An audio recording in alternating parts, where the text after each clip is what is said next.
Soybean की फसल के अंदर बीज बुआई से लेकर कटाई तक की सभी अवस्थाओं में सबसे नाजुक, सबसे संवेदनशील और सबसे ध्यान देने वाली अवस्था होती है फ्लावरिंग स्टेज, यानी कि फूल आने की अवस्था। और इस स्टेज पर एक गलत कदम आपकी पैदावार को कम नहीं करेगा बल्कि सीधा आधा कर देगा। अक्सर किसान भाई सोयाबीन में इल्लियों को मारने के लिए बाजार से 2 से 4 अलग अलग टेक्निकल लाते हैं और एक ही स्प्रे में एक साथ मिक्स कर देते हैं, जिससे सोयाबीन की इल्लियां तो नष्ट हो जाती है, लेकिन इसके साथ ही में सोयाबीन के फूल भी जड़ जाते हैं। तो किसान मित्रों, आपकी इन्हीं समस्याओं को ध्यान में रखते हुए हमने सोयाबीन सीरीज के इस खास वीडियो को बनाया है, जिसके अंदर हम बात करेंगे कि सोयाबीन की फसल के अंदर फूल झड़ने के पीछे आखिर में कौन से टॉप 5 कारण होते हैं। और साथ ही में इस वीडियो के अंत में एक पावरफुल स्प्रे कॉम्बो के बारे में जानेंगे, जिससे सोयाबीन की फसल के अंदर न केवल फ्लावरिंग बढ़ेगी बल्कि जो फूल आ रहे हैं वो भी नहीं झड़ेंगे। तो अभी तक आपने हमारे YouTube चैनल को सब्सक्राइब नहीं करा तो नीचे दिए बटन पर जल्दी से क्लिक करके चैनल को सब्सक्राइब कर लीजिए और बिना किसी देरी के इस वीडियो को अपन शुरू करते हैं। तो किसानों, तो सोयाबीन की इस सीरीज के अंदर हमने काफी ज्यादा वीडियो बना दिए हैं, जिसमें बुआई से लेकर फर्स्ट स्प्रे तक। तो अभी तक आपने प्लेलिस्ट चेक नहीं करा तो जल्दी से जाके चैनल पर प्लेलिस्ट को चेक कर लीजिए। तो आपको सोयाबीन से related A to Z video उसके अंदर मिल जाएंगे, जिसके अंदर आप अपनी सोयाबीन की फसल की अवस्था के अनुसार वीडियो को देख सकते हैं। तो जल्दी से जाके प्लेलिस्ट को एक बार चेक कर लीजिए। तो किसानों, तो वीडियो को शुरू करते हैं और बात करते हैं सोयाबीन की फसल के अंदर फ्लावर ड्रॉपिंग का सबसे बड़ा और सबसे पहले कारण के ऊपर। अक्सर ऐसा देखा जाता है कि सोयाबीन की जो फसल रहती है ना, उसके अंदर काफी किसान भाई क्या करते हैं ना, कि जो फ्लावरिंग स्टेज रहती है उसके ऊपर हर्बिसाइड का कर देते हैं। मतलब जब फ्लावर हल्के हल्के बनना शुरू होते हैं उस समय कोई भी वीडीसाइड या फिर जो खरपतवार नाशी जो आता है उसका स्प्रे कर देते हैं। तो ऐसी स्थिति में क्या होता है ना, जो सोयाबीन की फसल रहती है उसके अंदर फूल झड़ने की जो समस्या है ना, वो काफी ज्यादा बढ़ जाती है। और सोयाबीन की कुछ ऐसी वैरायटियां होती है, जैसे कि JS 2303 हो गई हो, NRC 150 हो गई हो और 9560 हो गई। ये वैरायटी ऐसी होती है कि इनके अंदर जो फ्लावरिंग है वो जल्दी आना शुरू हो जाती है।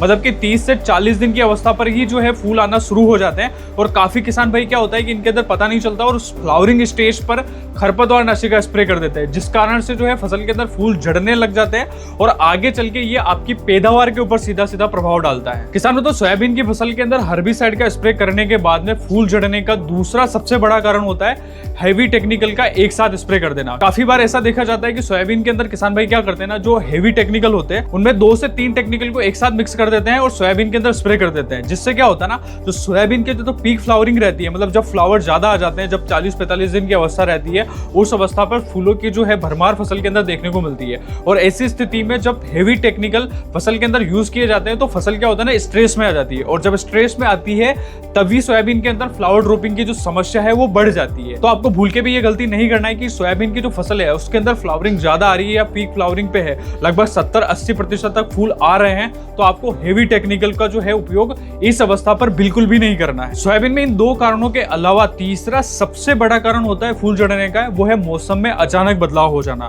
अगर आपके क्षेत्र में लगातार बारिश आ रही है और टेम्परेचर डाउन होते जा रहा है या फिर अचानक से बढ़ रहा है, तो ऐसी कंडीशन में भी सोयाबीन की जो फसल है उसके अंदर फ्लावर ड्रॉपिंग की जो समस्या है वो काफी ज्यादा बढ़ जाती है। और अभी के समय क्या हो रहा है ना, कि जो बारिश है वो भी तेज बनी हुई है, लगभग 5-7 दिन हो गए लगातार बारिश आ रही है। तो ऐसी कंडीशन में भी सोयाबीन का जो पौधा रहता है उसके अंदर स्ट्रेस आ जाता है और कहीं ना कहीं उसके अंदर तनाव ज्यादा बढ़ जाता है। उस कारण से भी सोयाबीन की जो फसल रहती है उसके अंदर जो सारे के सारे जो फूल रहते हैं ना वो झड़ना शुरू हो जाते हैं। किसानों, तो सोयाबीन की जो फसल रहती है उसके अंदर फ्लावर ड्रॉपिंग का चौथा सबसे बड़ा कारण होता है कैल्शियम और बोरोन। इन दोनों पोषक तत्वों की भी कमी अगर सोयाबीन की फसल को हुई तो सोयाबीन की जो फसल है उसके अंदर आपको अमूमन जो फूल चढ़ने की जो समस्या है ना वो ज्यादा देखने को मिलेगी। और कैल्शियम और बोरोन जो रहता है इसकी पूर्ति आप आसानी से कर सकते हो। मतलब जब आप फसल की बुआई कर रहे हो तब भी आप कैल्शियम युक्त खाद उसके अंदर प्रयोग में ले सकते हो, जैसे कि SSP अगर आप प्रयोग में लेते हो तो उसके अंदर कैल्शियम की मात्रा रहती है, आप उसको उपयोग में ले सकते हो बुआई के समय। उसके अलावा कैल्शियम वाटर सोल्यूबल कैल्शियम भी आता है, मतलब कैल्शियम नाइट्रेट जो आता है उसका छिड़काव आप कर सकते हो। उसके अलावा चिलेटेड कैल्शियम भी आता है, उसका भी आप फूल आने से पहले ही छिड़काव कर दीजिए, जिससे कैल्शियम की जो कमी है वो फसल को महसूस नहीं होगी। जो फ्लावर ड्रॉपिंग की जो समस्या है वो कहीं ना कहीं आपको जो है वो कम देखने को मिलेगी। और दूसरा जो पोषक तत्व है बोरोन, बोरोन क्या करता है, फ्लावर ड्रॉपिंग के लिए तो रिस्पॉन्सिबल नहीं होता है, लेकिन जितने भी फूल आ रहे हैं उससे फलियों में कन्वर्ट करने के लिए वो मदद करता है। इसलिए आपको बोरोन की जो कमी है वो भी फसल को बिल्कुल भी नहीं होना देना है। और बोरोन की पूर्ति के लिए आप जो चिलेटेड फॉर्म में आने वाला बोरोन जो रहता है उसका छिड़काव आप 1 ग्राम 1 लीटर पानी के हिसाब से मिला के छिड़काव के रूप में उपयोग में ले सकते हो। अगर इन दोनों पोषक तत्वों की कमी आपने सोयाबीन की फसल के अंदर नहीं होने दी तो सोयाबीन की जो फसल है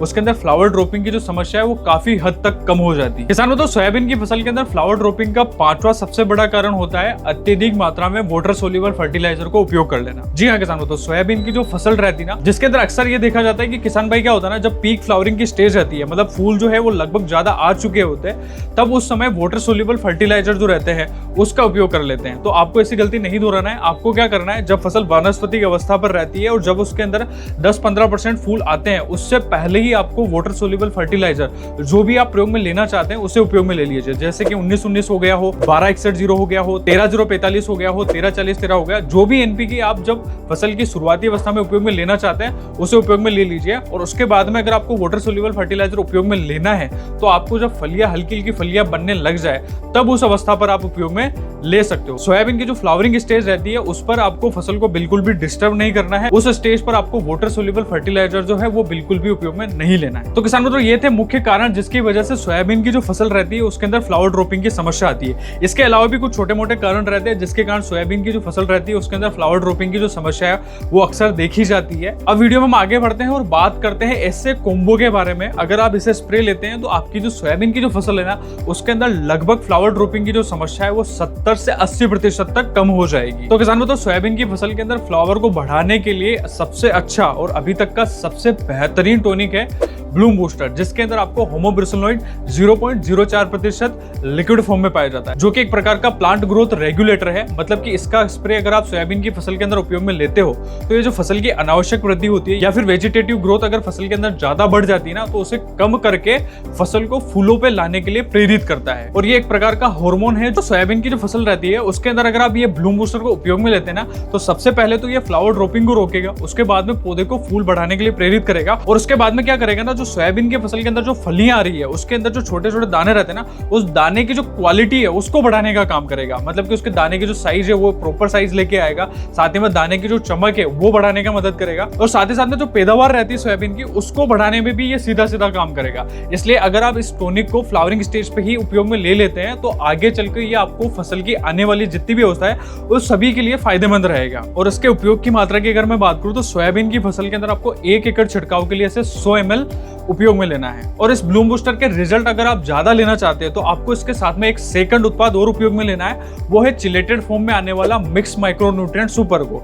इसके अंदर टोटल 6 प्रकार के सूक्ष्म पोषक तत्व पाए जाते हैं जो फसल की मेटाबॉलिक एक्टिविटी को बढ़ाने में मदद करते हैं। मतलब कि जो सोयाबीन की फसल है उसके अंदर जो फोटोसिंथेसिस की जो प्रोसेस हो रही है, मतलब प्रकाश संश्लेषण की जो क्रिया रहती है ना उसे बढ़ा देते हैं, जिससे क्या होता है पौधे को ज्यादा से ज्यादा ऊर्जा मिलती है। और अगर एक बार पौधे को ज्यादा ऊर्जा मिल गई तो फसल के अंदर फूल भी ज्यादा आएंगे और जो फूल आ रहे हैं वो ज्यादा दिनों तक टिके भी रहेंगे और जो फूल है उससे फलियां जो है वो भी ज्यादा देखने को मिलेगी। तो आपको ब्लूम बूस्टर के साथ में मिक्स माइक्रोन्यूट्रिएंट की 100 ग्राम की मात्रा 1 एकड़ के हिसाब से उपयोग में लेना है। तो किसानों, तो यही थे सोयाबीन की फसल के अंदर फूल झड़ने वाले टॉप 5 कारण। तो अगर आपके सोयाबीन की फसल के अंदर फ्लावर ड्रॉपिंग हो रही है या फिर इसके अलावा भी कोई अन्य समस्या देखने को मिल रही है तो आपको डिस्क्रिप्शन में एक फॉर्म का लिंक मिलेगा जिसके अंदर जाके आप अपनी सोयाबीन की फसल के अंदर जो भी समस्या आ रही है लिख दीजिए। हमारे कृषि विशेषज्ञ जल्द ही आपसे संपर्क करेंगे। वीडियो में दी गई जानकारी आपको अच्छी लगती है तो वीडियो को लाइक जरूर करें, चैनल को सब्सक्राइब करना ना भूलें और साथ ही साथ में इस वीडियो को अपने किसान मित्रों के साथ में शेयर करना भी ना भूलें।